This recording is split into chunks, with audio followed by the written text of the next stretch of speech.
Settimana cruciale per l'epidemia. Zaia annuncia che si sta studiando un piano per le future riaperture. A preoccupare la situazione delle imprese, intanto è firmato lo stato di crisi per l'agricoltura. L'assessore regionale Botacin scrive al commissario straordinario Arcuri: al centro le differenze tra il numero di mascherine fornite al Veneto, dichiarate dal governo, e quelle effettivamente arrivate. Dopo le prime 25 salme arrivate ieri pomeriggio, il cimitero maggiore di Padova si prepara ad accogliere un altro centinaio di feretri provenienti da Bergamo. Sono già 130 le famiglie in difficoltà che hanno fatto richiesta al Comune di Treviso di buoni spesa Treviso Solidale, come previsto dall'ordinanza della Protezione Civile Nazionale. I proventi delle sanzioni comminate ai cittadini che circolano durante la quarantena per il coronavirus senza averne necessità saranno destinati al fondo per le famiglie in difficoltà, d'iniziativa del Comune di Montegrotto. Anche i detenuti del carcere di Treviso si sono mobilitati a sostegno della sanità veneta, promossa una raccolta fondi interna alla casa circondariale. L'odissea di due giovani veneziani fermi in Nuova Zelanda avevano già acquistato il biglietto per tornare a casa, ma non li hanno fatto salire a bordo. L'appello del padre della ragazza. Bentrovati telespettatori di Antenna 3 Nord-Est per l'edizione regionale dei nostri telegiornali. In apertura ci sono i casi di contagio per il coronavirus. Si tratta del bollettino diramato nella prima mattina di oggi dalla Regione del Veneto. Siamo in attesa del secondo report. I casi in totale sono oltre 10.000, 10.111 per l'esattezza. Le persone attualmente contagiate sono 8.911. I decessi che si sono registrati nelle 12 ore la notte scorsa sono stati 14 tra le province di Padova, Verona, Belluno, Treviso e Venezia.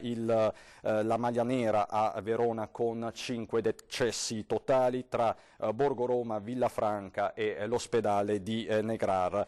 Per quanto concerne i dati, la provincia che è cresciuta di più è quella di Padova con 86 nuovi casi. Un caso in più si è registrato anche nel cluster di Vo Euganeo. Questa la contabilità del contagio, mentre siamo in attesa del secondo report di giornata.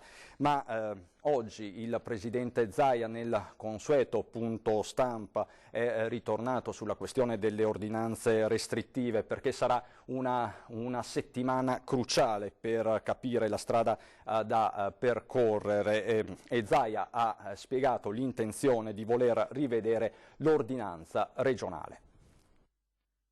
Chiedo e chiederemo ancora sacrifici fino a Pasqua. Se è vero che per il secondo giorno consecutivo si registra un calo dei ricoveri per coronavirus negli ospedali veneti e una diminuzione degli accessi alle terapie intensive, è altrettanto importante in questa fase non abbassare la guardia. Non vorrei che qualcuno, preso dall'eroismo, cominciasse a pensare che è finita. La guerra contro il Covid dunque non è ancora finita e, come accade al fronte, l'attenzione non va mai abbassata. Va in questa direzione la possibilità di rivedere l'ordinanza regionale. Stiamo ragionando di proroga, forse inserendo ulteriori elementi che nascono anche dall'esperienza di questi giorni. Stiamo facendo una verifica giuridica sull'ordinanza perché c'è una sorta di vulnus rispetto al decreto. Dunque sarà una Pasqua blindata, durante la quale si chiederà ai veneti di non farsi tentare dai giorni di festa e dalla voglia di uscire. Chiedendo alle forze dell'ordine e a tutti coloro che hanno il ruolo di vigilanza di far rispettare le regole, ma il vero appello lo si fa al buonsenso. Ma la Regione sta pensando anche al dopo, con un piano delle riaperture che scongiuri il rischio Hong Kong. Ci stiamo preparando perché quando si riaprirà bisognerà adottare dei criteri per evitare l'effetto Hong Kong. Tornare alla normalità per far ripartire l'economia. La situazione delle imprese ci preoccupa molto, ha sottolineato Zaia, che ha ricordato come il PIL del Veneto sia di 150 miliardi di euro l'anno. Un fermo di questa regione di un mese significa almeno 10, 11, 12 miliardi di PIL perso. Pochi settori risparmiati dalla crisi e sicuramente il comparto agricolo è tra quelli che sta risentendo maggiormente della situazione. Ieri ho firmato la dichiarazione dello stato di emergenza per l'accesso al fondo di solidarietà per l'agricoltura veneta. L'agricoltura ha il fondo di solidarietà nazionale, ve lo dico perché le altre imprese non ce l'hanno, che poi qualcuno dica e le altre imprese, e quindi abbiamo firmato lo stato di crisi per l'agricoltura del Veneto in maniera tale che si possa avere accesso al fondo. E poi c'è l'aspetto migliore di questa emergenza, quello della solidarietà che passa attraverso le donazioni più o meno grandi. Abbiamo raggiunto i 19 milioni di euro, pensate con 24.677 donazioni. Faccio appello ovviamente in particolar modo al mondo imprenditoriale, magari a chi può dare un segnale, è assolutamente utile per noi e c'è assolutamente d'aiuto, visto e considerato che ormai andiamo verso i 100 milioni di euro di spesa per questa partita. E quello rivolto a chi in queste settimane sta combattendo tra le corsie degli ospedali. I gestori dei campeggi, e parlo del Cavallino, ma in generale dei campeggi, mi hanno scritto, hanno donato 1000 soggiorni di una settimana da farsi nel 2020 o anche nel 2021 agli operatori sanitari del Veneto. Rispondendo ad alcune polemiche, l'assessore regionale alla protezione civile Giampaolo Bottacin, dati alla mano, spiega le differenze tra il numero di mascherine fornite al Veneto dichiarate dal governo e quello dell'effettiva quantità arrivata. Sulle mascherine i numeri non tornano, sia per quanto riguarda i numeri sia anche per quanto riguarda il fatto che non su tutte le mascherine è individuabile la certificazione relativa, no? Come diceva il Presidente, le mascherine, quelle appunto non chirurgiche, non possono essere considerate dispositivi sanitari e quindi vanno tenute separate. I conti non tornano. Rispondendo ad alcune polemiche dei giorni scorsi, l'assessore Bottacin, dati alla mano, spiega le differenze a dir poco sostanziali tra il numero di mascherine fornite al Veneto dichiarate nel sito del governo e quello delle effettive quantità rilevate in ingresso. 4.770.103 secondo quanto riporta il Ministero, e invece secondo le nostre rilevazioni sono 2.170.880. Il totale riguarda le mascherine chirurgiche, le FFP2, le FFP3. Al di là dell'aspetto relativo ai numeri che non collimano, faccio presente anche che 2.170.880 sono circa 8 giorni di copertura, quindi ringraziamo per l'arrivo di questo materiale, però è del tutto evidente che se non ci fossimo mossi con le nostre gambe ovviamente queste non sarebbero state assolutamente sufficienti. Noi abbiamo, come diceva il Presidente, una procedura di controllo all'ingresso, non come un'azienda certificata ISO 9000, ma insomma abbiamo una procedura di controllo. No, voi sapete che dall'inizio dell'emergenza poco dopo è stato nominato un commissario. Il commissario è il dottor Arcuri, Domenico Arcuri, nominato dal governo, che ha il compito di reperire materiale, dispositivi sanitari in tutto il mondo e trasferirli alle regioni in base ai fabbisogni che le regioni sottopongono al comitato operativo, che è presieduto da Angelo Borrelli, capo dipartimento, e dove siede anche il commissario Arcuri, che si occupa appunto di questi aspetti. Quindi lui ha il compito di reperire il materiale in base alle nostre richieste e di mandarcelo. Siccome da un paio di giorni, mi pare 2 o 3 giorni, ha deciso il commissario di inserire il dato in maniera trasparente, e io condivido questa cosa, in un sito, in modo particolare nel sito del Ministero della Salute, quindi ognuno può entrare, abbiamo rilevato che c'erano dei dati che non tornavano e quindi abbiamo scritto al commissario, abbiamo detto guarda che a noi questi numeri non tornano, e quindi abbiamo voluto segnalarlo, perché l'obiettivo è quello di tararci in modo tale da essere allineati. Dopo le prime 25 salme arrivate nel pomeriggio di ieri con i camion dell'esercito, il cimitero Maggiore di Padova si prepara ad accogliere un altro centinaio di feretri provenienti da Bergamo per essere cremati. Nel pomeriggio di oggi è arrivato un secondo corteo funebre con una cinquantina di bare trasportate da 5 camion militari. Il Comune di Padova ha già dato l'ok per altri trasporti nei prossimi giorni, da concordare in base alle esigenze del capoluogo lombardo e alle disponibilità di altri forni crematori. Ad accogliere i feretri una delegazione di autorità civili, militari e religiose guidate dal sindaco Sergio Giordani e dal presidente della provincia Fabio Bui. Prima di essere cremati, i defunti hanno ricevuto la benedizione di Don Gabriele Pipinato, economo della diocesi di Padova. Ed è iniziata ieri con la pubblicazione del modulo sul sito del Comune di Treviso la distribuzione dei fondi arrivati dallo Stato a sostegno dei cittadini in difficoltà. Lunedì la consegna materiale dei buoni, già oltre il centinaio le richieste arrivate in Comune.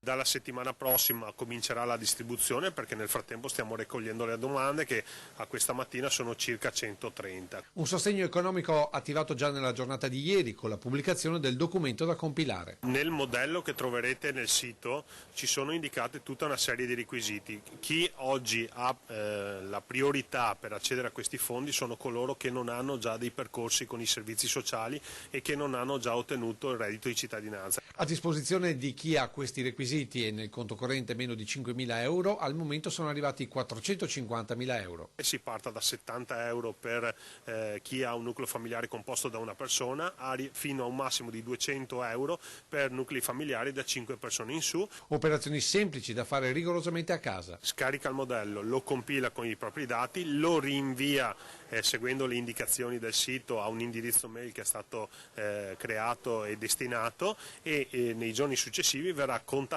appunto dalla Protezione Civile, che consegnerà il buono corrispondente al proprio nucleo familiare. E per chi invece ha poca pratica di internet, mi vengono in mente gli anziani? Per gli anziani si può contattare il numero 0422 658 610, troverà una persona che risponderà e li aiuterà nella compilazione telefonica del modello, e poi i buoni verranno appunto fatti arrivare presso le proprie abitazioni. Un sostegno importante per alimentari e non solo. Sono bonus per poter fare la spesa alimentare, esclusivamente spesa alimentare o prodotti di primissima necessità, quali possono essere anche i medicinali. È stato aperto una manifestazione di interesse per far aderire le attività commerciali, che entro domani alle 12 manifesteranno il proprio interesse, quindi poi faremo avere a partire da lunedì l'elenco delle attività commerciali che hanno aderito a questa iniziativa. E dove si potrà fare la spesa, che però non sarà uguale a quella fornita da altri comuni. Come ANCI Veneto abbiamo cercato di dare delle linee guida che però non sono vincolanti, poi ogni sindaco, in base alle caratteristiche del proprio territorio e alle opportunità che si manifestano, potrà agire diversamente. A Montegrotto, nel Padovano, invece le famiglie in difficoltà sono aiutate anche con i proventi delle multe Covid-19. I proventi delle sanzioni appioppate ai furbetti, ai cittadini e agli automobilisti che circolano per Montegrotto Terme durante la quarantena per il coronavirus senza averne necessità saranno destinati al Fondo per le famiglie in difficoltà. Parola del sindaco Riccardo Mortandello, che sottolinea come questi soldi possano rivelarsi di grande aiuto per il pagamento delle bollette o degli affitti. Grazie al lavoro certosino di controllo del territorio da parte della Polizia Locale e dei Carabinieri per far rispettare i dettami previsti dal decreto che limita i movimenti, sono state appunto elevate nel nostro territorio alcune sanzioni. È volere dell'amministrazione comunale di Montegrotto Terme usare queste risorse per andare incontro alle esigenze e alle impellenze delle famiglie in difficoltà, come nel pagamento delle bollette o per altre necessità. A Montegrotto, infatti, sono molte le famiglie che si ritrovano in questo drammatico periodo a faticare nel sostenere le spese di ogni genere, dalle bollette fino alle rette delle scuole. Considerando una media di 300 euro a multa, sono già oltre 13.000 euro i proventi delle sanzioni su cui il Comune può contare per dare una mano ai cittadini. Tutto questo in un momento in cui c'è un po' una discussione se queste risorse facciano parte, dell'ente accertatore o siano destinate a qualche altro ente. Noi nell'attesa riteniamo opportuno utilizzarle per il bene delle nostre famiglie. E sono arrivati proprio in questo momento i dati aggiornati di Azienda Zero e Regione del Veneto. In totale ci sono 10.251 casi di positività, questo da inizio emergenza. Se ci concentriamo solo sui casi attualmente positivi siamo a 8.990. In aumento i soggetti in isolamento domiciliare, 20.278. Scorriamo velocemente la tabella che ormai avete imparato a conoscere. Sono 22 i casi di decesso nuovi nelle ultime 12 ore registrati in tutti gli ospedali del Veneto. Vedo che tra gli ospedali più colpiti 4 casi a Villafranca, 4 a Peschiera, quindi il Veronese si conferma epicentro dell'emergenza. La buona notizia rasserenante per certi versi è quella dell'indice di occupazione delle terapie intensive, 335 i posti letto attualmente occupati, 10 in meno rispetto a oggi pomeriggio, a questa mattina, quindi c'è un decremento dei posti letto. Ritorniamo a occuparci di economia delle famiglie in difficoltà. Connesso è il tema della sospensione dei mutui. A tal proposito l'avvocato bancario Paolo Quaggetto, oggi ospite della nostra diretta, ha detto che troppe sono le limitazioni al beneficio. E il sistema bancario si troverà di fronte, già adesso diciamo si trova ad affrontarlo, ma nei prossimi giorni e purtroppo nei mesi a venire si troverà di fronte ad un problema di aumento delle sofferenze, perché la gente non ha più i soldi. La norma che prevede la cosiddetta sospensione del pagamento delle rate del mutuo rimanda ad un decreto ministeriale del 2010 che è il 312. Intanto non è vero che tutti quelli che hanno un mutuo possono chiedere la sospensione, perché la sospensione del pagamento è prevista soltanto per i lavoratori dipendenti che sono rimasti disoccupati o posti in cassa integrazione, oppure gli autonomi o liberi professionisti che hanno dichiarato un abbattimento degli introiti superiore al 33% di quanto mediamente incassato nel 2018, per cui già questo ti taglia dalla platea dei beneficiari, ti taglia una grossa fetta di beneficiari di questo decreto. Poi nelle pieghe del decreto, che lo sto leggendo, si fa un riferimento, cioè per tutto quello che non è previsto dal presente decreto si fa riferimento al decreto ministeriale 312/2010. Bene, in questo decreto ministeriale fa ulteriori esclusioni, perché esclude il mutuo, diciamo, non può essere chiesta sospensione del mutuo per tutti coloro che hanno ritardato un pagamento superiore ai 90 giorni, per esempio, oppure che hanno fruito di agevolazioni pubbliche. Ora è evidente che questo taglia ancora di più la fetta dei beneficiari di questo beneficio sospensione del mutuo, e va ovviamente interpretato come l'ennesimo favore che questo governo sta facendo appunto alle banche. Se lo Stato dice tu devi bloccare la tua attività, e se lo Stato ti agevola e ti dice tu puoi sospendere il pagamento del mutuo, questo beneficio deve essere esteso a tutti. Controllo con esito clamoroso al Lido di Venezia, dove è stato scoperto un bar ancora aperto. Erano ancora aperti nonostante da giorni, per evitare il propagarsi del contagio, bar, ristoranti e locali pubblici debbano rimanere rigorosamente chiusi. Non era così invece per il bar Bounty all'inizio del Gran Viale al Lido di Venezia, quando gli agenti della polizia municipale, diretti dal commissario Mario Giada, si sono presentati davanti alla porta, hanno trovato il titolare al lavoro dietro al bancone e perfino un cliente intento a giocare al videopoker. La municipalità del Lido e Prenestina chiede una stretta sui controlli anche in vista di Pasqua. I controlli sono fondamentali per far sì che il decreto venga rispettato. Purtroppo la durata delle restrizioni è direttamente proporzionale a quanto la cittadinanza saprà rispettare e quindi contribuire indirettamente alla riduzione della diffusione del virus. Dal punto di vista dei controlli effettuati al Lido, mi risulta che anche alcune attività siano state sanzionate perché avevano aperto in maniera non regolare. Nel caso specifico, i 2 trovati all'interno del bar sono stati denunciati dagli agenti. Il titolare ha chiuso immediatamente, ma questo non gli eviterà il rischio di una sanzione pecuniaria fino a 3.000 euro e di un altro periodo di chiusura quando le restrizioni saranno terminate. Su proposta anche del consigliere Cavagnis, faremo pubblicamente in vista del weekend, è quello di stringere i denti per un altro piccolo periodo e sperare che poi veramente passi tutto. Però è fondamentale la collaborazione di tutti. Serve rispettare le normative e chi ha la possibilità di farlo, quindi non chiaramente i lavoratori pendolari che devono recarsi al lavoro se le loro attività sono aperte, ma chi ha la possibilità di farlo deve restare a casa. L'appello è dunque sempre lo stesso: limitare il più possibile gli spostamenti se non strettamente necessari. È l'unico modo finalmente per mettere la parola fine a questo spiacevolissimo inizio di 2020.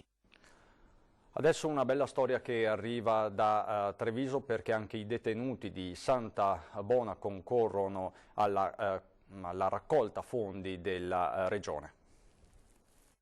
Nei giorni della grande emergenza la solidarietà assume vari volti e racconta tante storie, come quella che arriva dal carcere di Santa Bona a Treviso, dove i detenuti hanno avviato una raccolta volontaria arrivando a 672 euro, cifra che sarà donata al conto corrente della Regione Veneto. Anche noi, uomini, mariti, padri di famiglia, si legge in una breve lettera dei detenuti, nonostante i molti problemi che rimarranno irrisolti in questa struttura, vogliamo dimostrare di avere anche un cuore, una dignità e un senso civico.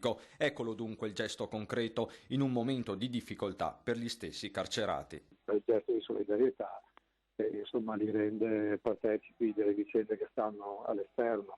Di esterno si può parlare, perché io ritengo comunque sempre che il carcere faccia parte della realtà sociale anche lui.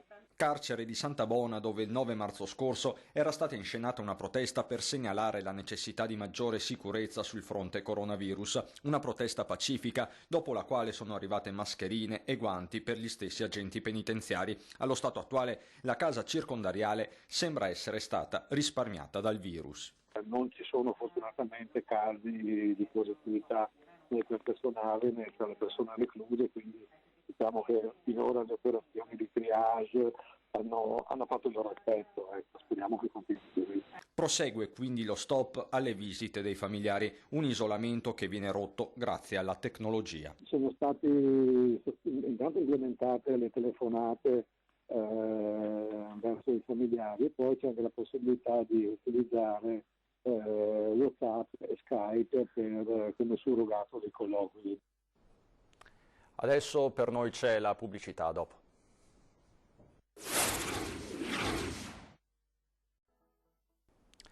Di nuovo in studio per raccontarvi la storia di due giovani veneziani fermi in Nuova Zelanda. Avevano in mano il biglietto del volo aereo già pagato, ma al momento di partire non li hanno fatti salire a bordo perché gli italiani, per paura del coronavirus. È una storia davvero incredibile, quella che, loro malgrado, ha per protagonisti la veneziana Daniela Lombardo con il fidanzato Nadir. Da giorni purtroppo si trovano ancora bloccati in Nuova Zelanda in attesa di poter rientrare a Venezia. Sono Fabio Lombardo, il padre di Daniela Lombardo, che con il fidanzato Nadir Zitti sono bloccati a Auckland in Nuova Zelanda da oltre 20 giorni. Avevano acquistato un biglietto 25 giorni fa per rientrare in patria, sono residenti di Venezia, e hanno atteso in un albergo vicino all'aeroporto, a loro spese, che il volo partisse, e sì, il volo è partito, Swiss Airlines, però non li hanno presi a bordo poiché dovevano transitare per Hong Kong, e in Hong Kong si è rifiutato di avere italiani o europei in transito. I due da alcuni mesi lavoravano all'estero nella cura e nella coltivazione di alcuni vigneti. Poi la crisi economica in atto a livello mondiale per il coronavirus e la scelta di rientrare in laguna. Ma purtroppo era solo l'inizio dell'odissea. La Farnesina, che per il momento non ha dato molte possibilità, e dicevano, non si sa, che dopo il 15 aprile potrebbe esserci un volo Qatar, il quale costerà dai 4 e 7 mila euro a persona, se ci sarà. Le incognite sono molte. Sono riusciti a fare la quarantena lì, poiché non possono né uscire né muoversi e neanche andare a fare le spese. L'ultima notizia di ieri dicevano che forse qualche linea di quelle Swiss oppure Lufthansa potrebbero volare a giugno, ma a giugno mancano 3 mesi. Speriamo bene. 3 giovani vicentini invece si sono industriati in questo periodo di quarantena e hanno dato vita a una nuova piattaforma web. Vediamo di che cosa si tratta. Mi chiamo Riccardo Strazzer, vengo da Due Ville. Io, Alberto e Matteo siamo un gruppo di 3 amici che abbiamo frequentato entrambi il Chilesotti di Tiene e l'ITS di Tiene. Abbiamo seguito tutti e 3 l'indirizzo informatico e siamo tutti e 3 appassionati di sviluppo web e applicazioni mobile. Mettete assieme un gruppo di amici amanti della tecnologia e del web costretti alla quarantena, ognuno a casa propria. Cosa possono mai inventarsi? Io mi chiamo Alberto Poncato, ho 23 anni e abito a Due Ville.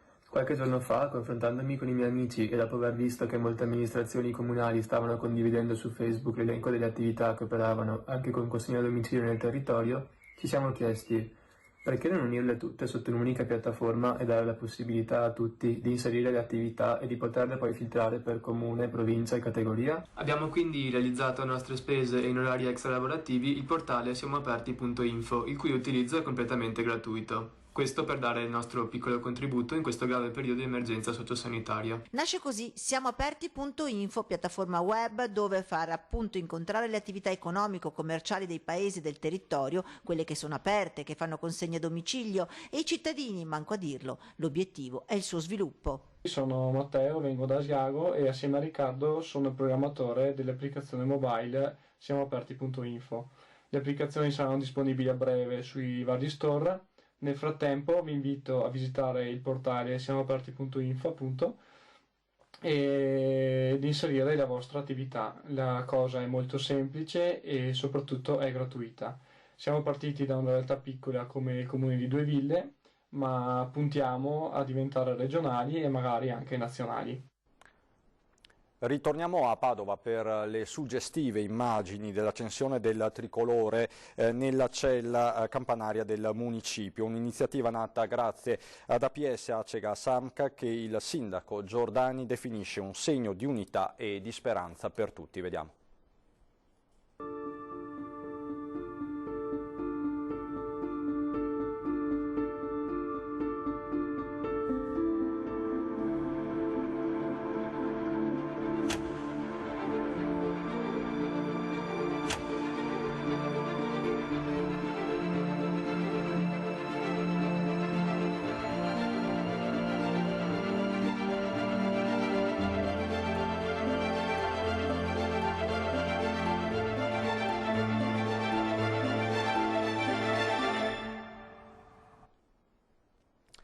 Davvero immagini suggestive. Con queste ci lasciamo, adesso ci sono le previsioni del tempo. Grazie per l'attenzione, buona serata.